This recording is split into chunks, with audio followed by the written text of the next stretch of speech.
Subscribe करें और bell दबाएं ताकि कोई खबर रह न जाए।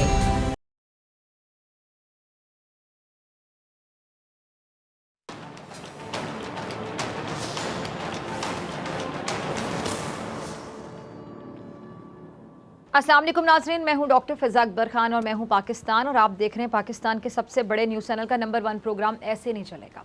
एक पहलवान जंगल में से गुजर रहा था। अचानक देखता है कि एक अजदहे ने रीछ को काबू में कर रखा है। रीछ ने अपने बचाव की भरपूर कोशिशें की, हर मुमकिन कोशिश की कि बच जाए, लेकिन रीछ की कहने की सारी कोशिशें बेकार गईं। पहलवान को रीछ पर तरस आ गया। उसने अजदहे को तलवार के एक ही वार से हलाक कर दिया। अच्छा, पहलवान ने अजदहे को ऐसी महारत से तलवार मारी कि रीछ पर एक खराश तक न आई। पहलवान ताकतवर भी था और साथ साथ दाव पेच भी खूब जानता था और अजदे के पास कुव्वत तो थी लेकिन दाव पेच से आगाह नहीं था। अच्छा, रीछ की जान बच गई और उस बहादुर पहलवान का इस तरह शुक्रगुजार हुआ कि पहलवान जहाँ जाता रीछ भी उसके पीछे पीछे चला जाता। अच्छा, अजदे के कब्जे से रीछ को छुड़ाने में पहलवान को कुछ कुव्वत सर्फ करना पड़ी और वैसे भी वो लंबा फासला तय करके आ रहा था, इसलिए पहलवान ने थोड़ी देर आराम करने के लिए एक दरख्त की छांव में लेटकर आराम करने की कोशिश की। अब रीछ पहलवान के पास बैठ गया। जब पहलवान आराम कर रहा था, इत्तेफाक से उस वक्त एक और शख्स उधर से गुजरा। उसने रीछ और पहलवान की दोस्ती का ये हाल देखा तो परेशान हो गया और पहलवान के पास आ गया। कहने लगा कि भाई तू कौन है और इस रीछ से तेरी कैसे दोस्ती हो गई। पहलवान ने उसे पूरा वाकया, पूरा किस्सा सुनाया। अच्छा, राहगीर पहलवान से कहने लगा कि मालूम होता है कि तू बहुत सादा तबीयत का मालिक है, तेरी और रीछ की कैसी दोस्ती, रीछ तेरा दोस्त कैसे हो सकता है। इस हैवान पर एतमाद ना कर वरना इसका अंजाम अच्छा नहीं होगा। अच्छा, राहगीर पहलवान से कहने लगा कि बेवकूफ़ की जो दोस्ती होती है ना, वो दुश्मनी से बदतर होती है। जिस तरह में मुमकिन हो इस रीछ से जल्द से जल्द छुटकारा हासिल कर ले। पहलवान ने राहगीर को जवाब दिया कि खुदा की कसम, तू ये बात हसद से मजबूर होकर कह रहा है।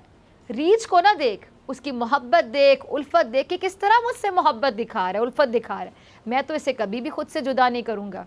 राहगीर ने कहा कि मेरी नसीहत पर गौर कर, नादानों और बेवकूफ़ों की मोहब्बत पायदार नहीं होती। भला मुझे क्या ज़रूरत पड़ी है हसद करने की, और बिलफर्ज अगर हसद हो भी तो ये रीछ की मोहब्बत से बेहतर है कि ए पहलवान तू मुझे अपना दोस्त बना ले, मैं हर मुमकिन तेरी खिदमत बजा लाने को तैयार हूँ। मेरा दिल डरता है कि तेरी और रीछ की दोस्ती का नतीजा बहुत बुरा निकलेगा। ये मेरा वहम नहीं है, मैं मोमिन हूँ, सच बात कहता हूँ, और देख मुसीबत से दूर रह। अच्छा, उस राहगीर ने पहलवान को कह लें कि हर तरह से समझाने की कोशिश की, लेकिन पहलवान के कान पर जूं तक ना रिकी। और सच भी है कि बदगुमानी एक ऐसी चीज़ है जो इंसान की कह लें कि अक्ल पे पर्दा डाल देती है, अक्ल के आगे दीवार बन के खड़ी हो जाती है बदगुमानी। अच्छा, राहगीर ने आखिर में कहा कि अच्छा भाई, मैंने तुझे अच्छा मशवरा दिया, अब तू मान ना मान, हम चलते हैं, खुदा हाफिज़। अच्छा, पहलवान ने लापरवाही से राहगीर को कहा कि चल चल यहाँ से निकल, बड़ा आया मेरा खैर ख्वाह। राहगीर ने चलते चलते फिर कहा कि अब भी मौका है, मेरी बात मान ले। देख, खुदा जानता है मैं तेरा दुश्मन नहीं हूँ, मैं तेरा खैर ख्वाह हूँ, रीछ को भगा दे। पहलवान नाराज़ हो गया। उसने कहा कि जाओ यहाँ से, क्या शोर कर रखा है, मेरा पीछा छोड़ो, अपना रास्ता नापो, खबरदार जब इधर आया। तो क्या था, वो शख्स चला गया। उस नेक शख्स ने देखा कि बेवकूफ़ पर तो कोई असर ही नहीं हो रहा, इतना बेवकूफ़ है, इस पर किसी नसीहत का असर नहीं हो रहा, तो उसने कहा कि मेरा यहाँ से जाना ही बेहतर है। लेकिन उसने दिल में कहा कि मैंने अपना फ़र्ज़ पूरा कर दिया और उसे नेक और बद अच्छी तरह से बता दिया, उसका फ़र्क अच्छी तरह से समझा दिया। अब भी पहलवान ना माने तो अपनी बर्बादी का खुद जिम्मेदार होगा। ऐसे लोगों से परे हट जाना ही बेहतर है। ऐसा कहता कहता वो शख्स वहाँ से चला गया। इधर पहलवान की आंखें समझ लें कि ठंडी हवा के झोंकों के असर से बंद होने लगी और पहलवान खराटे लेने लगा।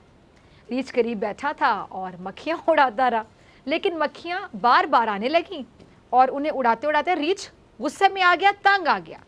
तो रीछ ने क्या किया कि जी पास पड़ा बड़ा सा पत्थर उठाया और उस दौरान बेशुमार मक्खियाँ पहलवान के मुंह पर बैठी हुई थी। रीछ ने वो भारी पत्थर पहलवान के मुंह पे दे मारा। होना क्या था, रीछ ने अपनी अकल के हिसाब से ये पत्थर मक्खियों पर मारा था, लेकिन पहलवान का मुंह कुचल गया और उसे मौत की वादी में पहुंचा दिया। यानी नाज़रीन, बदगुमानी और ख़ुद पर हद से ज़्यादा गुरूर इंसान को ले डूबता है। और सच कहते हैं ना कि नादान की दोस्ती से अक्लमंद या दाना दुश्मन अच्छा है। अब बात कर लेते हैं मुल्क की सियासत की। मुस्लिम लीग नून जब इक़्तिदार में थी तो पीपल्स पार्टी ने इसको एहतसाब के कवानीन में तरमीम करने का मशवरा दिया था, याद है। लेकिन उस वक्त मुस्लिम लीग नून पर इक़्तिदार का नशा सवार था, गुरूर, तकब्बुर कुछ भी कह लें, और मुस्लिम लीग नून ताकत के नशे में चूर थी।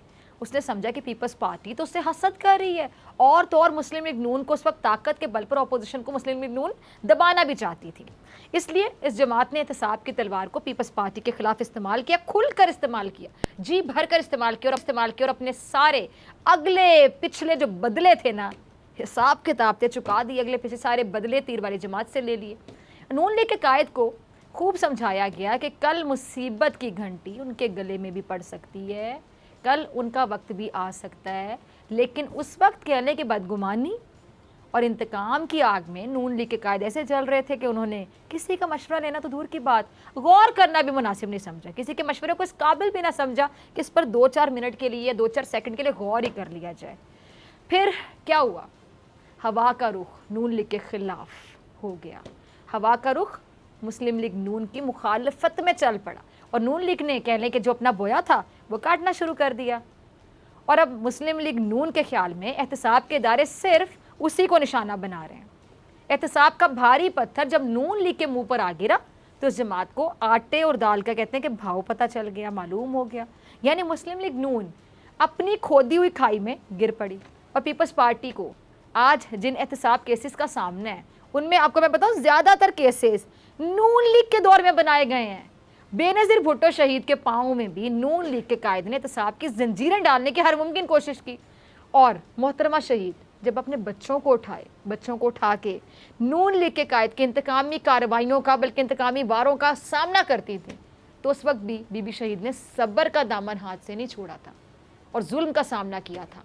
और आज बिलावल उनके वालिद भी सब्र से एहतसाब और अदालतों का सामना कर रहे हैं। मगर ये पीपल्स पार्टी का अब कह लें कि एक बेहतर अंदाज़े सियासत भी है, सियासी मेचोरिटी कह लें इसको आप, कि वो नून लीग की तरह ये जो पार्टी है पीपल्स पार्टी, ये इतनी मंझी हुई पार्टी है, सियासी तौर पे इतनी मैच्योर है कि ये नून लीग की तरह इदारों को मुतनाज़ बनाने की कोशिश नहीं करती है, बल्कि इदारों के तकद्दुस का ख्याल रखती है। और पीपल्स पार्टी ये समझती है कि इदारे मुल्क की इज़्ज़त हैं, मुल्क का वक़ार हैं, इसलिए ये अपनी तनकीदी तोपों का रुख हुकूमत की तरफ रखे हुए हैं। जबकि इसके बरक्स मुस्लिम लीग नून जो कल इदारों को अपने मकसद के लिए इस्तेमाल करती थी, जब इदारे इस जमात से हिसाब मांग रहे हैं तो नून लीग कभी उन इदारों को धमकियां देती है, तड़ियां लगाती है, कभी उन इदारों के ख़िलाफ़ मुल्क दुश्मनों वाली ज़बान इस्तेमाल करने पर आ जाती है। अब आज एक लीगी रहनुमा नैब को दर्स दे रहे थे, शर्मो हया का दर्स पढ़ा रहे थे। उन्हीं की ज़बानी ज़रा सुनिए, फिर मैं ज़रा इनको जवाब देती हूँ। मुस्लिम लीग नून की आला क़यादत कहती रही कि वो गिरफ्तार होने की सूरत में किसी किस्म के रहम की अपील नहीं करेगी, ऐसा कहते थे। फिर लीगी रहनुमाओं में से कुछ लोग ये भी कहते पाए जाते रहे कि हम ज़मानत के लिए कोई अपील नहीं करेंगे, कोई चक्कर नहीं। अब मालूम नहीं कि नून लीग की आला क़यादत की तरह लीगी रहनुमा सिर्फ अपनी क़यादत को खुश करने के लिए ऐसे बयान देते थे, या फिर पता नहीं वो कहते हैं ना कि अवाम को बनाने के लिए इस तरह के बयान देते रहे। क्योंकि जब हकीकत से पर्दा उठता है तो ये मालूम होता है कि नून लीग के कायद लंदन जाने के लिए बेकरार हुए जाते थे, बेचैन हुए जाते थे, और उस बेकरारी में, बेचैनी में अपनी तबीयत इतनी ख़राब कर लेते थे कि वज़ीर आज़म ये सोचने पर मजबूर हो जाते थे, मुल्क के प्राइम मिनिस्टर, कि नून लीग के कायद को बाहर भेज देना चाहिए वरना पता नहीं क्या हो जाएगा, मुसीबत हुकूमत के गले ना पड़ जाए। मतलब ऐसी हालत मियाँ साहब अपनी बताते थे कि पता नहीं क्या हो गया। फिर ठीक उसी तरह शहबाज शरीफ साहब भी बाहर जाने के लिए प्रवास करना चाहते थे, लेकिन उनको प्रवास करने से रोक दिया गया। फिर इसी तरह कई लीगी रहनुमा ज़मानतों के लिए पर तोड़ने लगे। कहने का मकसद सीधा सीधा कि हमारे ये जो रहबर है ना, ये हमारे सो कॉल्ड रहबर कहना चाहिए मुझे, ये जो हमारे रहबर है ना, इन रहबरों के एहतसाब का सामना करने के दावे सिर्फ दिखावा होते हैं। जब एहतसाब शुरू होता है, एहतसाब की छुरी चलना शुरू होती है, तो फिर जो इदारे हैं उन पे हमले शुरू कर दिए जाते हैं। फिर जो मुंह में आता है बोल दिया जाता है, ना किसी बात का सबूत होता है, ना सर पांव धड़ होता है, बस जो मुंह में आता है बोल दिया जाता है इदारों के बारे में। और आज एक लीगी रहनुमा ये तो साफ साफ लफ्ज़ों में एनआरओ मांग रहे थे कि एनआरओ दे दें प्लीज़, और नैब से कहते पाए गए हैं जी ये लीगी रहनुमा है, मैं इनके ज़रा अल्फाज दोहरा देती हूँ, एग्जैक्ट इनके अल्फाज दोहरा लेती हूँ कि लीगी रहनुमा कहते हैं कि नैब में अगर ज़रा सी भी शर्म और हया बाकी है, नैब में अगर ज़रा सी शर्म बाकी है, हया बाकी है, तो इन पर बनाया गया केस ख़त्म कर दे। अब भला कोई इनसे पूछे कि अगर आपके केसेस ख़त्म हो जाएंगे तो जो नैब का इदारा है उसकी शर्म और हया बाकी है, और अगर आपके केसेस ख़त्म नहीं होते तो बेशर्म इदारा है, बेहया इदारा है, ये बात का मतलब है। अब भला कोई इनसे पूछे तो सही ना कि इदारे अगर आपके केस की किताब खोलें तो नून लीग के नज़दीक इदारे बहुत बुरे हैं, बेशरम हैं, बेहया हैं, ना जाने क्या क्या हैं।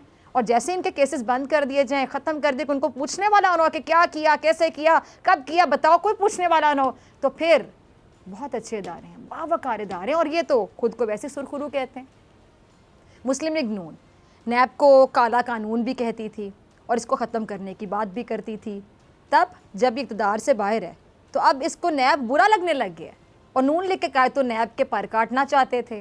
वो अलग बात है कि उनकी सियासत की पतंग कट कर नीचे गिर गई, वरना पता नहीं किस किस के पर काटने के ख्वाहिशमंद थे वो। नून लीग इक़्तिदार में थी तो उस वक्त इसको इदारे बुक से भरे हुए नहीं लगते थे, लेकिन कमाल देखिए, जैसे इक़्तिदार से बाहर निकलते हैं ये तो इनको हर चीज़ बुक से भरी हुई लगती है, अपने खिलाफ साजिश लगती है, बहुत बड़ी साजिश लगती है। अब शायद खान अब्बासी साहब कह रहे हैं कि चेयरमैन नैब को रिपोर्ट जाती होगी अगर उनमें शर्म है, हया है। चेयरमैन नैब साहब आपके बारे में कह रहे हैं कि अगर आप में शर्म है, हया है तो ये जाली जो केस हैं इनके ख़त्म कर दिए जाए। और चेयरमैन नैब अभी मुलाजमत में तौसीक के लिए हाथ पाँव मार रहे हैं और इमरान खान साहब उनकी मुलाजमत में तौसीक करेंगे। नाज़रीन, मुझे नहीं मालूम कि शाहिद खान अब्बासी साहब को वो कहते हैं कि आपको कैसे पता चला कि आपके पास गैब का इल्म है। पता नहीं इनके पास गैब का इल्म आया कहाँ से होगा, पता नहीं कहाँ से आया होगा। अब शाहिद खान अब्बासी साहब एहतसाब के इदारों पर जानिबदारी का इल्ज़ाम लगा रहे हैं बाकायदा, और क्या कह रहे हैं कि जहांगीर तरीन को कोई पूछने वाला नहीं है। और हुकूमती गवाह खुद ये कह रहा है कि जी LNG टर्मिनल में हुकूमत का कोई नुकसान नहीं हुआ। अब मेरा एक सवाल है, वो ये कि अगर हुकूमती गवाह शाह अब्बासी साहब के खिलाफ गवाही देता तो तब भी उन्होंने जानिबदारी के सवाल उठा देने थे। यानी साबित हुआ कि हमारे रहबरों को सिर्फ अपने मतलब की बात समझ में आती है और कुछ नहीं आता। और नून लीग की जानिब से नैब पर वार किए गए और इसके जवाब में चेयरमैन ने पलट कर वार किए हैं। ज़रा क्लिप चलाएगा चेयरमैन नैब का भी। अच्छा, एहतसाब के जो इदारे हैं इनकी परफॉर्मेंस पर या कारकर्दगी पर सवाल उठाया जा सकता है, जैसे कि प्राइम मिनिस्टर पाकिस्तान इमरान खान साहब ने कई बार एहतसाब के इदारों की परफॉर्मेंस पर बात की है और उनसे कहा है कि केसेस को जल्द से जल्द अंजाम तक पहुँचाया जाए। वज़ीर-ए-आज़म नैब को भरपूर वसाइल देने के लिए भी तैयार हैं, इदारों की कहने के हर मुमकिन या हर किस्म की मदद करने को भी तैयार हैं। लेकिन इदारों की ज़ात पर वज़ीर-ए-आज़म साहब ने मेरा नहीं ख्याल कि कभी टारगेट किया, नहीं किया ना, कभी टारगेट नहीं किया। उनके अपने लोग भी आपको पता है नैबज़दा हैं, जहांगीर तरीन का मामला अभी गर्म है, लेकिन इसके बावजूद वज़ीर-ए-आज़म साहब ने इदारों पर कोई दबाव नहीं डाला। अब नैब जिसको अपोजिशन आए रोज़ तनकीद का निशाना बनाती रहती है और ये इदारा खामोशी से कह लें कि सब तनकीद बर्दाश्त करता चला आ रहा है, लेकिन कहते हैं ना कि हर चीज़ की हद होती है, हर चीज़ की एक हद होती है। इसीलिए अब लगता ये है कि नैब के चेयरमैन का जो सब्र है ना वो भी जवाब दे गया है। कोई कितना भी ठंडी तबीयत का बंदा होगा ना, आप उसको पंप करते रहेंगे और बार बार इस तरह की बातें करते रहेंगे, बिला वजह तनकीद करते रहेंगे, बगैर सबूत के वार करते रहेंगे, तो एक दिन वो भी आपको जवाब देने पर आ जाएगा ना। उसके भी सब्र का पैमाना कभी ना कभी लबरेज हो जाएगा, कोई ना कोई हद होगी उसकी। और अब उन्होंने भी क्या किया जी, चेयरमैन नैब साहब ने, उन्होंने अपने ऊपर होने वाली तनकीद का जवाब दे दिया भरपूर अंदाज में कि नैब और करप्शन साथ साथ नहीं चल सकते। नैब बड़े लोगों की खिदमत के लिए नहीं है, अवाम के लिए वजूद में आया है और नैब मसला नहीं, मसाइल का हल है। चेयरमैन नैब ने मजीद क्या कहा कि जी सरमायाकारी की राह में नैब किसी भी सूरत रुका, नैब की वजह से मुल्क की बरामदात बढ़ रही हैं और आज मुल्क में सरमायाकारी बढ़ रही है। और क्या कहते हैं कि जी पाकिस्तान में मुश्किल तरीन काम किसी से पैसा वापस लेना है। मैं इनकी इस बात से टोटली एग्री करती हूँ। पाकिस्तान में मुश्किल तरीन काम किसी से पैसा वापस लेना है। यहाँ छोटे मोटे लोग जो आपने देखा होगा कि किसी का 10,000 या 20,000 किसी के पास फंस जाए तो वो निकलवाना मुश्किल हो जाता है। तो सोचिए ना ज़रा, सोचें ज़रा कि किसी ने इतनी ज़्यादा करप्शन की हो और वो पैसा निकलवाना आसान होगा, और वो छोटा मोटा बंदा होगा जिसने करप्शन की होगी इतने बड़े लेवल पर। सोचिए ज़रा। क्या कहते हैं जी चेयरमैन नैब साहब कि पाकिस्तान में सबसे मुश्किल काम है किसी से पैसा वापस लेना। Totally agreed. और कहा गया कि जी नैब छोटी मछलियों को पकड़ता है, छोटी मछलियाँ जाल से निकल जाती हैं, हमने शार्क और मगरमच्छों को पकड़ा है और मुल्क की तारीख में पहली बार 3 साल में 533 अरब रुपए की वसूलियाँ हुई हैं। अब नाज़रीन, चेयरमैन नैब ने जितनी भी बातें की हैं उनसे इत्तफाक भी किया जा सकता है और इख्तलाफ भी किया जा सकता है, लेकिन एक बात जो नैब कवानीन में तरमीम से मुतालिक चेयरमैन नैब साहब ने की उसमें वज़न है कि नैब कवानीन में तरमीम चाहने वाले ये जान ले अच्छी तरह से कि जो नैब के कवानीन हैं उनको सुप्रीम कोर्ट देख चुकी है। चंद लोग सुप्रीम कोर्ट से ज़्यादा ज़हीन है। वैसे नून लीग तो इतनी ज़हीन है कि उन्हें सुप्रीम कोर्ट के फैसले देर से समझ में आते हैं। अच्छा, मरियम नवाज़ ग्रुप भी नहीं समझ पा रहा कि शहबाज और बिलावल मिलकर आखिर क्या गेम ऑन करना चाहते हैं। पहले मरियम नवाज बिलावल पर क्या कहती थी, बारी बारी जाती थी, और अब उन पर भारी पड़ने की कोशिश कर रही हैं। वैसे मरियम की भी कुछ समझ नहीं आती, मूड स्विंग्स हैं उनके। देखिए ज़रा बिलावल के क्लिपों का पहले ज़रा वो चलाइएगा। तो ना आपने अच्छा, पीपल्स पार्टी की जानिब से पहले कहा जाता रहा था कि जी नून लीग के कायद हैं और उनकी साहिबजादी है, उनसे तो बात नहीं हो सकती, और बात होगी तो सिर्फ शहबाज शरीफ साहब से होगी, क्योंकि बिलावल अच्छी तरह से जान चुके थे कि मरियम नवाज ग्रुप के साथ चलना, जैसे कि मैंने आपको आगाज़ में कहानी सुनाई थी रीच वाली, याद है कि रीच की दोस्ती के हवाले से राहगीर ने उसको समझाया कि रीच को दोस्त ना बनाओ, इससे बेहतर है किसी अक्लमंद को दुश्मन बना लो। तो मरियम नवाज ग्रुप के साथ चलना बिल्कुल ऐसे ही है जैसे कहानी में रीच के साथ चलना है। तो ये बिलावल समझ चुके हैं ये बात अच्छी तरह से, इसीलिए बिलावल ने अपने अरकान शहबाज शरीफ साहब को सौंप दिए कि वो जैसा चाहें उन अरकान का इस्तेमाल करने। अच्छा, शहबाज शरीफ साहब को अगर देखें तो वो भी पहले हुकूमत से मिसाके मईशत करने की बात करते थे, ग्रैंड डायलॉग की बात करते थे, और अब शहबाज साहब हुकूमत समेत तमाम इदारों के साथ मिलकर चलने की ख्वाहिश का इजहार करते हैं। अच्छा, पीपल्स पार्टी और शहबाज ग्रुप की हुकूमत के लिए आप ये जो नरम रवैया, अगर इस पर गौर करें, इसको देखें, तो ये देखते हुए मरियम नवाज ग्रुप को बड़ी तशवीश है। मरियम नवाज ग्रुप को लगता है कि शायद शहबाज शरीफ साहब और पीपल्स पार्टी के मामला तय हो चुके हैं, और हकीकत क्या है कि नून लीग की जो जारहाना स्ट्रैटेजी है, हिकमत अमली है, उसने पीपल्स पार्टी को भी नुकसान पहुंचाया, और खुद नून लीग भी रियासत मुखालिफ बयानिए की आग में जलकर राख होती रही। अब शहबाज शरीफ साहब इस आग पर कहने के पानी डालना चाहते हैं, लेकिन उनको अपने से ही मज़ामत का सामना, जो अक्लमंद होगा आग पे पानी डालेगा, आपको बुझाने की कोशिश करेगा, और जो बेवकूफ़ होगा, मेरे ख्याल से मुझे कुछ कहने की ज़रूरत नहीं, वो क्या करेगा आपको पता है। अब अपनी पार्टी में से मज़ामत का सामना होगा उनको, और इस सिचुएशन को देखते हुए बिलावल शहबाज शरीफ साहब का हाथ पकड़कर चलना चाहते हैं, और शहबाज शरीफ साहब खुद देख रहे हैं कि उनकी अपनी पार्टी में से लोग आग को बुझाने की कोशिश भी नहीं करने दे रहे, उनको पानी में डालने की कोशिशें जो हैं वो पूरी नहीं होने दे रहे हैं। अब जो बिलावल है ना, वो मरियम साहिबा की जो बहन भाई वाली कस्में हैं, मेरे ख्याल से पूरी तरह से भूल चुके हैं, उनको याद भी नहीं होगा कि कोई कस्में भी खाई थी। अब मरियम नवाज साहिबा बिलावल को कहने के अपने बयानिए पर और अपने साथ चलाने के लिए बड़े पापड़ बेलती रही हैं। देखिए ज़रा मरियम का क्लिप। अब मेरे ख्याल से मैं सिर्फ इतना कह सकती हूँ, मरियम बिलावल तो सारे वादे भूल चुके हैं, आपने कितने वादे लिए इतने लोगों के सामने, लेकिन मेरा नहीं ख्याल कि बिलावल को कोई भी वादा याद है, क्योंकि जो अक्लमंद या मैच्योर सियासी जमात होगी ना, वो आपके पीछे मेरे ख्याल से कभी नहीं लगने की गलती करेगी। और आप अपना तो नुकसान करते ही हैं, अपनी पार्टी का आपने बहुत ज़्यादा नुकसान किया, लेकिन बिलावल मेरे ख्याल से इतने बेवकूफ़ नहीं हैं कि वो आपके पीछे लगें, बेशक आप भाई भाई कहती रहें या कुछ भी कहती रहें। मिलते हैं ब्रेक के बाद।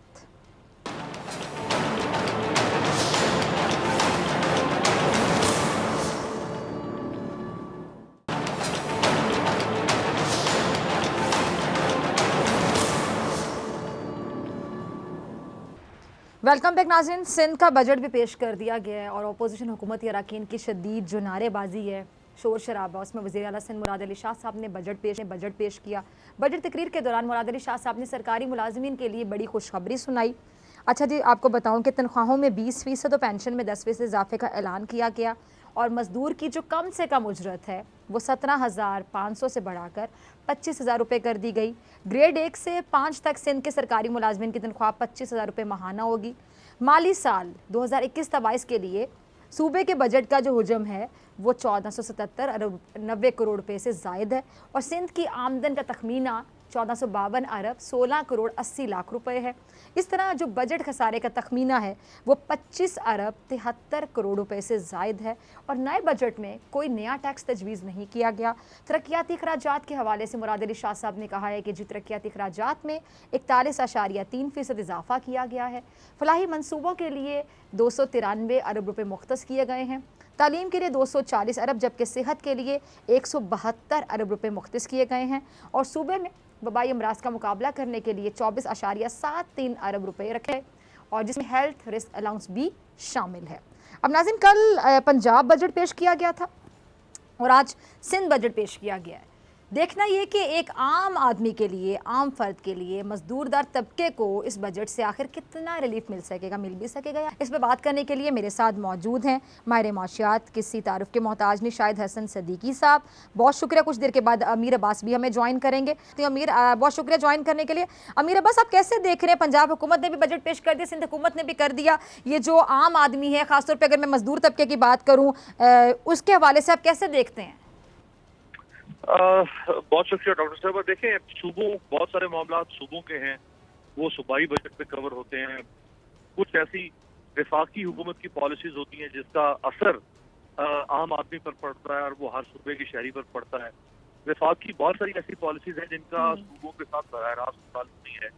तो जो वफाकी बजट है वो तो मेरा ख्याल है बहुत मुतवाज़िन और बहुत मुनासिब बजट है, और उसकी तारीफ जो है वो खुद हुकूमत के बहुत सारे मुखालिफिन, अभी कुछ देर पहले PMLN के एक बड़े मोहतरम MNA हैं, उनके साथ मैं एक खाने पर था और वो फाइनेंस को बहुत समझते हैं, सर्विंग MNA है, वो बहुत तारीफ कर रहे थे। लेकिन मजबूरी ये है कि बहुत सारे लोग खुल के ऑन स्क्रीन आके ऑपोजिशन की तरफ से इस बजट की तारीफ नहीं कर सकते क्योंकि सियासी मजबूरियां होती। लेकिन बजट की जो है वो ऑपोजिशन तारीफ कर रही है। जहां तक पंजाब का बजट है, उसमें अच्छी बात यह है कि इन्होंने इस दफा डेवलपमेंट फंड के ऊपर के लिए ज्यादा पैसा मुख्तस किया है, क्योंकि ये जो 3 साल गुजरे हैं इसमें पंजाब के अंदर सबसे बड़ी जो शिकायत आ रही है पंजाब के खिलाफ वो ये है कि तरक्याती काम नहीं करवा सके, ये सड़कें नहीं बनवा पा रहे, ये दिल्ली इलाकों में कोई काम नहीं करवा सके, ये शहरी इलाकों में काम नहीं करवा पा रहे, ये जो चीज खराब हो रही है पंजाब में उसको ठीक नहीं करवा पा रहे हैं।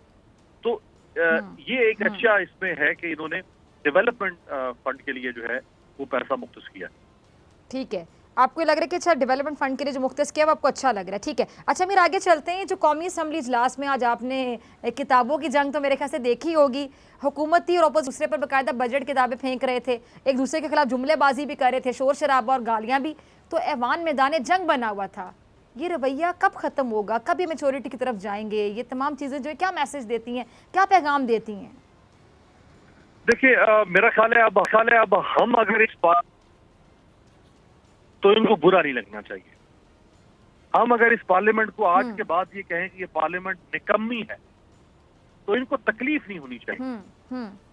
अगर हम कहें कि ये पार्लियामेंट बेकार है तो इनके पेट में अब बरोड़ नहीं उठने चाहिए। हम अगर आज के बाद कहें कि इस पार्लियामेंट को हमारी तरफ से आप बुलडोज कर दें, इस पार्लियामेंट को आप तबाह बर्बाद कर दें हमारी आवाम की तरफ से, तो फिर इनको तकलीफ नहीं होनी चाहिए कि जी ये बड़ी मुकद्दस है और इसके खिलाफ बात नहीं हो सकती है और ये फलाना ढमकाना, ये जो नॉनसेंस इस मुल्क में चलता आ रहा था ना, इदारों की तकरीम होती है उनके किरदार से, उनके वकार से। कोई इदारा दुनिया के अंदर, मस्जिद भी मस्जिद ज़रार थी एक तारीख में, उस मस्जिद के बारे में भी कहा गया था कि इस मस्जिद को गिरा दिया जाए। जो आज इन्होंने किया है इस पार्लियामेंट के फ्लोर पे खड़े होकर, क्या ये कहीं इतनी नंगी फोश गलीज गालियां, शर्म से डूब मरना चाहिए इनको। ये अवामी नुमाइंदे कहलाने के हकदार है।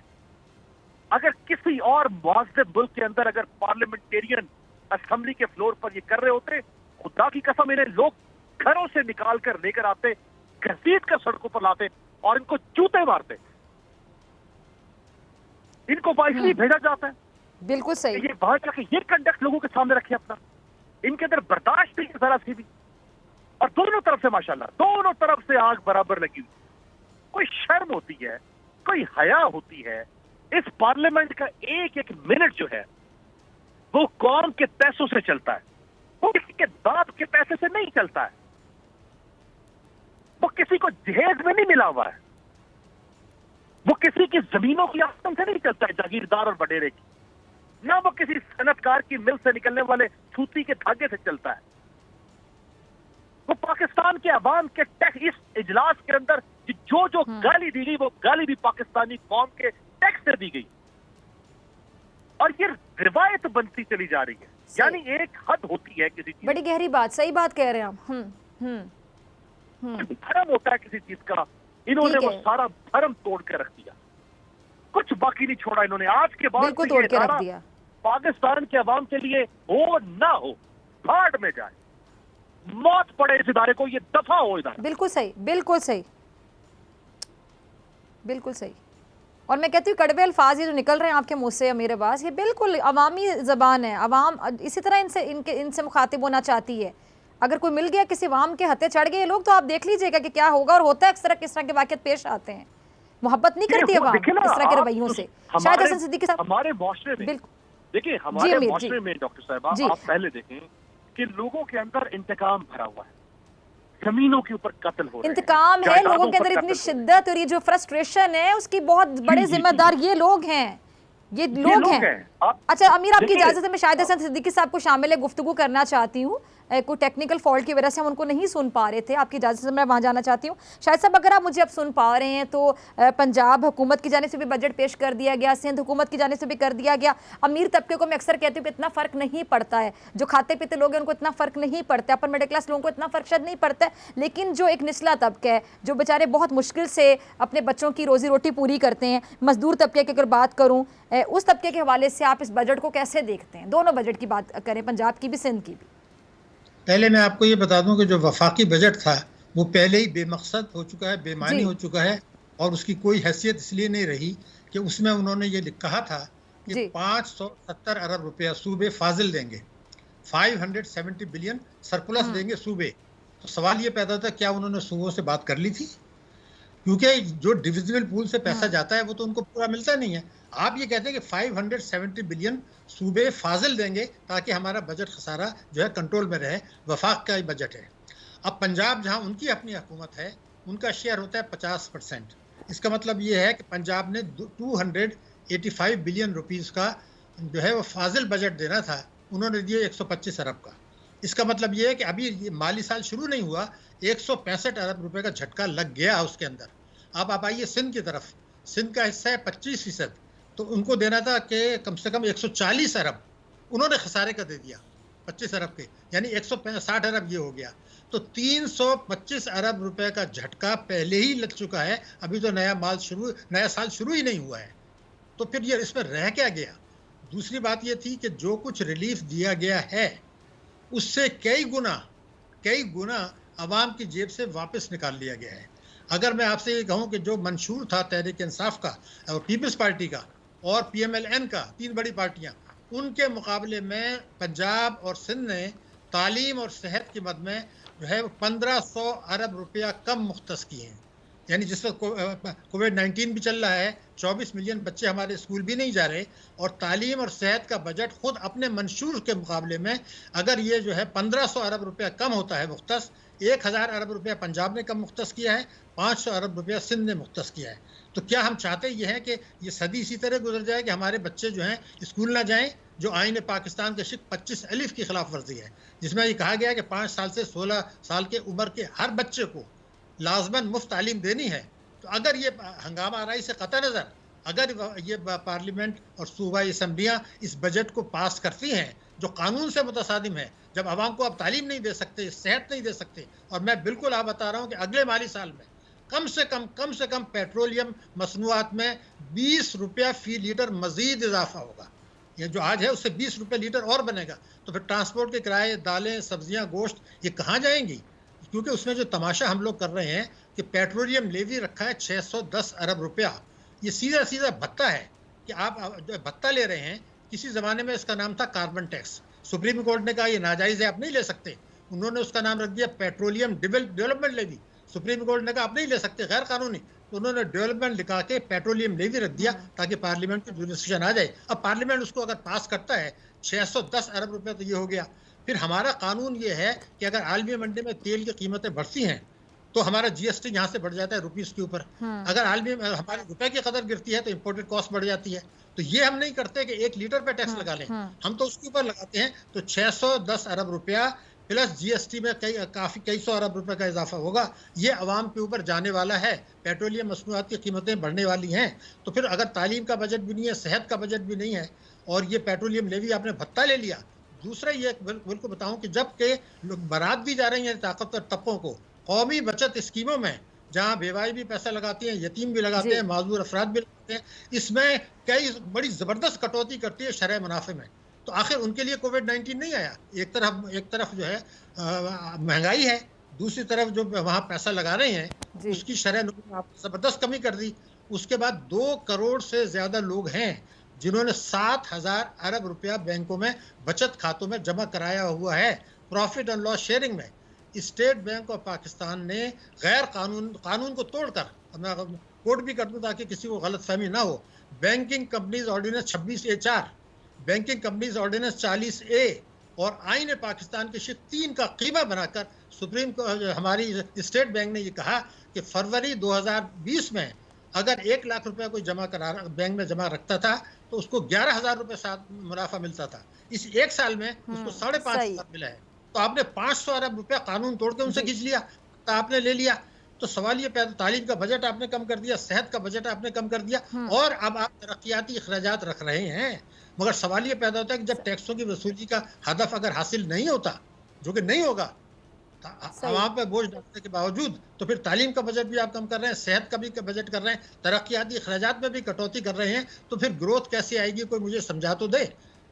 तीसरी बात ये है कि अच्छा शाहिद साहब, एक मिनट, आपने बड़ा जी आप कंप्लीट कीजिए। जी मुझे लगा आपकी बात कंप्लीट होगी। जी अच्छा शाहिद साहब, चलें ठीक है, आपकी इजाज़त से ये सवाल अमीर आप भी ज़रा सुनिएगा, मैं आपसे भी पूछूंगी, और शायद से पहले आपसे कि कुछ जो माहिर ये तज्जिया दे रहे हैं कुछ लोग कि हुकूमत ने कुछ सख्त फैसले लेकर कह लें कि अपने लिए मुश्किल खड़ी कर ली है, ख़ुद को मुश्किल में डाल ली है, जिससे जो इनके अहदाफ हैं उसको हासिल करने में पहले से ज़्यादा मुश्किलात पेश आ सकती हैं। फॉर एग्ज़ाम्पल जैसे कि FBR की जानिब से टैक्स कलेक्शन गुज़श्ता कई सालों से बाकायदा एक मुअम्मा बनी हुई है।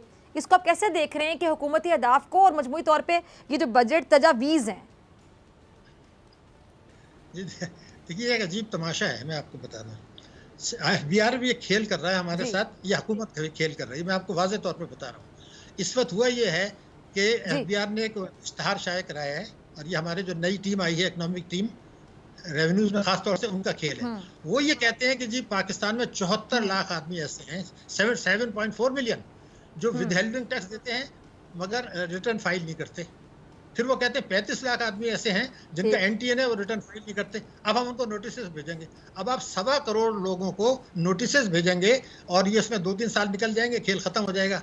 एक तरफ तो ये 1.25 करोड़ का ड्रामा रचा दिया, कोई विदहोल्डिंग टैक्स आज से तो नहीं ले रहे, ये तो बड़े अरसे से ले रहे हैं। दूसरी तरफ जो कानून बना था, बिल्कुल कानून मौजूद है, और वो बना था एमनेस्टी के साथ, और ये कहा था कि जो लोग इस एमनेस्टी से फ़ायदा नहीं उठाएंगे, उनके पास नाजायज़ असासे मुल्क के अंदर हैं, जिनकी तफसील हुकूमत के पास मौजूद है, यकीनन मौजूद है, उनको हम कानून के मुताबिक उनसे निपटेंगे। तो मैंने पूरी तफसील बना के दी थी कि 6 महीने में उन चोरों से जिनके पास नाजायज़ असासे हैं और वो फ़ायदा नहीं उठा रहे, 900 अरब रुपए की रिकवरी हो सकती है बगैर किसी कानून में तब्दील किए। लेकिन हुकूमत डिटरमिन्ड है कि उन पर हाथ नहीं डालना, 1.25 करोड़ को नोटिस डालना है ताकि 3 साल गुजर जाए। अब आप कहेंगे 900 अरब में क्यों कह रहा हूँ, 1 मिनट में समझा दूँ मैं। देखिए, एक आदमी ने 1 करोड़ रुपया कौमी बचत स्कीमों में जमा कराया हुआ है, हुकूमत के पास है, लेकिन उसने इनकम टैक्स में डिक्लेयर किया 10,000। तो आपके लिए क्या मुश्किल है कि 1 करोड़ मायने 10,000 से आप टैक्स ले लें सीधा, और उसको एनकैशमेंट से रोक दें, उसका मुनाफा रोक दें कि भाई आगे सेटल करो। तो इस तरीके से जो एसेट्स हैं, 900 अरब रुपए लेना कानून के मुताबिक, कोई कानून में तब्दीली की जरूरत नहीं, वो हम लेने के लिए तैयार नहीं है। हाँ, 1.25 करोड़ लोगों को नोटिस देंगे, कितने सालों में नोटिस जाएंगे, क्या होगा, तो बेसिकली ये चाहते नहीं है। और मुझे अभी तक समझ नहीं आया जो आपने एक जुमला कहा कि माहिरीन ये कह रहे हैं मुश्किल फैसले। जरा मुझे कोई बता तो दे कि ताकतवर तबकों के लिए कोई एक मुश्किल फैसला बता दें, जो मुश्किल फैसला इन बेचारों जो है अवाम के लिए है, जो कौम बेवाओं के लिए है कि उनका रिटर्न की गिर गई, उनकी कुव्वत खरीद जो है वो गिर गई, चूँकि उनको रिटर्न कम मिल रही हैं। तो ये बजट खसारा आपका बढ़ रहा है, जारी हिसाबात का खसारा माइनस की तरफ जा रहा है। आलमी मंडी में तेल की कीमतें बढ़ने वाली हैं, शरह सूद जो है बढ़ने वाली है, रुपए की कदर गिरने वाली है, तरक्याती अखराजात में आप कटौती कर रहे हैं, बेरोज़गारी बढ़ रही है, गरीब और अमीर का फ़र्क बढ़ रहा है। तो आखिर हमें बताया तो जाए कि आपने इन सब चैलेंजेस से निपटने के लिए इस बजट में क्या रखा है, सिवाय एक जुमले के कि ये बजट मुल्क को खुद इंसानी की तरफ ले जाएगा। अरे भाई, जब आपकी टैक्स GDP नहीं बढ़ रही, जब आपकी सेविंग्स GDP नहीं बढ़ रही, इन्वेस्टमेंट GDP नहीं बढ़ रही, तो ये कैसे खुद इंसानी की तरफ ले जाएगा? ये कौन सा इनके पास जादू का चिराग है? ये मेरी समझ से बाहर है। ठीक है शाहिद साहब, ठीक है शाहिद साहब, अमीर अब्बास की तरफ मैं जाना चाहती हूँ आपकी इजाज़त से। अमीर अब्बास, आपने शायद हसन सदीकी साहब को भी सुना, अब आप कैसे देखते हैं इस चीज़ को, जो बहुत से कुछ तज्जियाकारी कह रहे हैं कि हुकूमत ने जो मुश्किल फ़ैसले लिए हैं, ख़ुद को मुश्किल में डाल दिया है, अपने अहदाफ हासिल करने में इनको मुश्किलात का सामना करना पड़ सकता है, आप कैसे देखते हैं? सही कह रहे हैं तज्जियाकार? मैं तो जारी बात है कोई अथॉरिटी नहीं हो सकता शाहिद साहब को की तरदीद करने की या शाहिद साहब से इख्तलाफ करने की, लेकिन मैं समझता हूँ, देखिए, टारगेट आप अगर बड़ा टारगेट नहीं रखेंगे तो आप एक्सपैंड कैसे करेंगे अपनी इकॉनमी को? यानी आप बजट का वॉल्यूम जो है आप कहते हैं जी हमने 3,000 अरब टैक्स इकट्ठा करना है मिसाल के तौर पे, हुकूमत ने जो हदफ रखा है 5,500 अरब से ज़्यादा का, अगर वो हदफ नहीं रखती, आप कहते हैं 3,000 अरब रखते हैं मिसाल के तौर पे, ये रैशनल हदफ है, तो फिर आपकी इकॉनमी जो है वो कैसे, आप उसकी स्पेक्यूलेटिव आप उसको कैसे कह सकते हैं कि वो ग्रो करेगी या उसका वॉल्यूम ज़्यादा हो सकता है? आपके बजट का वॉल्यूम जो है वो तो बहुत श्रिंक हो जाएगा फिर। तो हुकूमत, हमें इस चीज़ के ऊपर बात करनी चाहिए कि हुकूमत FBR के अंदर इस्लाहात करे, हुकूमत टैक्स नेट में इजाफा करे, जो लोग टैक्स नहीं देते पाकिस्तान में, जो टैक्स चोरी करते हैं, उनको टैक्स नेट में लेकर आए, लेकिन हदफ जो है उसको तो आपको बढ़ाना चाहिए आप, क्योंकि आपके यहाँ सिर्फ 5 ऐसे सेक्टर हैं डॉक्टर साहिबा पाकिस्तान में जिसमें ये टायरों की स्मगलिंग का सेक्टर है, रियल स्टेट का सेक्टर है, आपके यहाँ टोबैको का सेक्टर है, इसके अलावा ये जो चाय की खुली, जो चाय की पत्ती जो हम खुली चाय मिलती है उसका सेक्टर है। 5 सेक्टर ऐसे हैं जिनमें 300 अरब रुपए से ज़ायद की टैक्स चोरी हो रही है सिर्फ इन 5 सेक्टर्स में। इसके अलावा और दर्जनों ऐसे सेक्टर्स हैं। तो आप तो बड़े आसानी से 1,000 अरब से ज़ायद का टैक्स जो है, जो फॉर नथिंग आपके यहाँ इतने छेद और सुराख है उनमें से निकल जाता है, आप उस टैक्स को बचा सकते हैं। ये तो वो है जो टैक्स सेल्स टैक्स की मद में, स्मगलिंग की मद में, अंडर इनवाइसिंग की मद में, जाली इंपोर्ट एक्सपोर्ट की मद में। उसके अलावा बहुत सारे ऐसे सेक्टर हैं जो टैक्स नेट में नहीं है। अच्छा, एग्रीकल्चर, अब डॉक्टर साहब आपके साथ मौजूद हैं, मैं तो इनको एक अरसे से 2 दहाइयों से सुन रहा हूँ और ये हमेशा एग्रीकल्चर इनकम टैक्स के ऊपर बात करते हैं। तो एग्रीकल्चर टैक्सेशन जो है उसके ऊपर कोई हुकूमत जाने की जरूरत नहीं कर रही है, क्योंकि ये डरते हैं और आपकी असम्बलियों के अंदर, पार्लियामेंट के अंदर खुद ज़मींदार और जागीरदार और वडेरे बैठे, वो कभी भी एग्रीकल्चर टैक्सेशन की तरफ नहीं जाएंगे। ऐसे बहुत से लोग हैं आपके कराची में, लाहौर में, जिनके 10-10 करोड़ के घर हैं और उनका सोर्स ऑफ इनकम सिर्फ उनकी एग्रीकल्चर लैंड है। लेकिन अगर आप उनसे कहें कि टैक्स दे, तो वो कहते हैं जी ज़मींदार तो बहुत नुकसान में है, वो कैसे टैक्स दे सकता है। तो बाबा, ये जो तुमने 10 करोड़ का घर बना रखा है लाहौर या कराची में, ये जो तुम्हारे घर में 2.5-3-4 करोड़ की गाड़ियां खड़ी हैं, ये जो तुम्हारा मंथली एक्सपेंस है 25-30 लाख रुपए रनिंग कॉस्ट है, अगर ये उसी एग्रीकल्चर लैंड की इनकम से पूरी हो सकती है, तो फिर स्टेट को उस एग्रीकल्चर इनकम के ऊपर टैक्स क्यों नहीं दिया जा सकता? तो ऐसे बहुत से सेक्टर्स हैं जिनके ऊपर टैक्स के ऊपर काम करना चाहिए। और टैक्स जो महसूलात इकट्ठा करने का निज़ाम, उसको बेहतर करना चाहिए मेरा ख्याल है। मैं नहीं समझता कि आप टारगेट को श्रिंक करने की कोशिश करें। ठीक है जी, शायद साहब आपकी तरफ आना चाहूँगी। अब ये जो हुकूमत खुद बजट के लिए तजावीज़ मांग चुकी थी, तो फिर इसको सुनने के लिए तैयार नहीं थी, जैसा कि आपने FBR के हवाले से एक बड़ी फ़नी सी स्टेटमेंट दी। तो आपको क्या लगता है कि हुकूमत भी फिर क्या चाह रही है? हुकूमत खुद तजावीज़ मांग रही थी, फिर सुनने को तैयार नहीं थी। देखिए, मेरा तो जहन बिल्कुल वाज़ेह है और जो अमीर अब्बास साहब ने बात की, मैं उसी को आगे बढ़ाऊंगा। पहला काम जो करना है वो मैं आपको बता दूं क्या है। पहला काम ये करना है कि पाकिस्तान की कैबिनेट ने और हमारी पार्लियामेंट ने एक कानून साजी करनी है कि वफाक और सूबे एक मुकर्ररा आमदनी से ज़ायद हर किस्म की आमदनी पर टैक्स आयद करेंगे। एग्रीकल्चर पे आपने इफेक्टिवली टैक्स आयद नहीं किया है, प्रॉपर्टी पर आपने इफेक्टिवली टैक्स आयद नहीं किया है।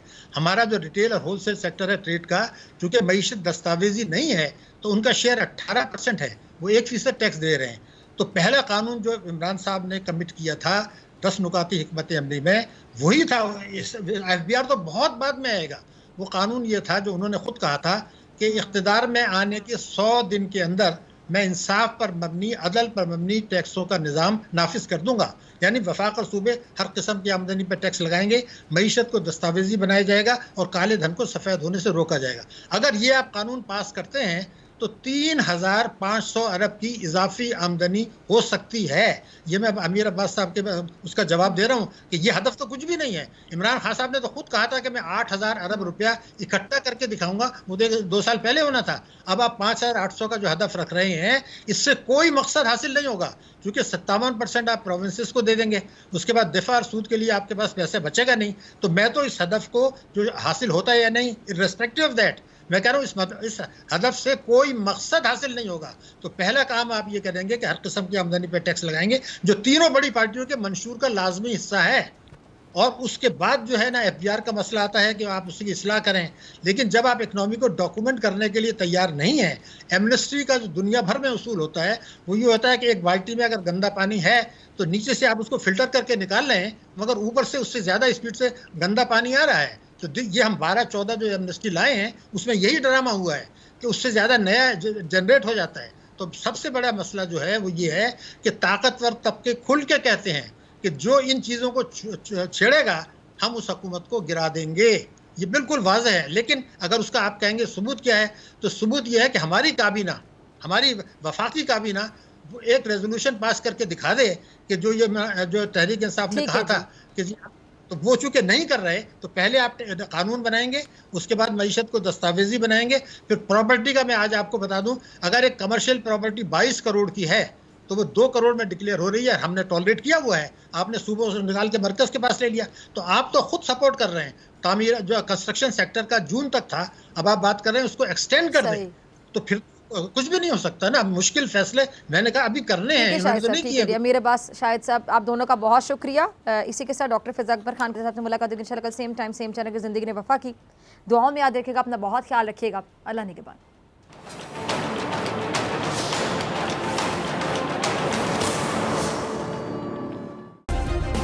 सब्सक्राइब करें और बेल दबाएं ताकि कोई खबर रह न जाए।